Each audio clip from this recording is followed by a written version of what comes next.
Sejumlah foto viral di media sosial memperlihatkan wajah para presiden Indonesia versi kanak-kanak.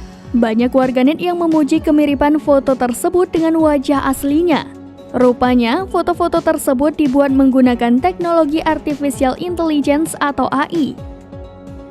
Foto yang viral ini dibuat oleh digital content creator Yovanka Raisin dan diunggah ke akun Instagramnya. Ada foto Presiden Joko Widodo, Susilo Bambang Yudhoyono, Megawati Soekarnoputri, Abdurrahman Wahid, Baharudin Yusuf Habibie, Soeharto, dan Soekarno. Foto yang paling banyak mendapat like dari warganet adalah foto Jokowi dan SBY. Kedua foto itu diunggah dalam satu postingan pada 2 April lalu. Kebanyakan warganet menyebut foto SBY mirip dengan cucunya. Tak hanya SBY, foto Megawati juga banyak mendapat komentar dari warganet. Adapun dalam keterangan foto, Yovanka menjelaskan dirinya membuat karya itu menggunakan platform Midjourney.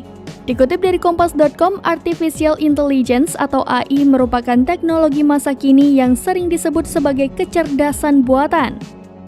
Teknologi ini banyak diterapkan untuk membantu kegiatan manusia sehari-hari. Di antaranya fitur di smartphone untuk proses ucapan manusia dalam format tertulis.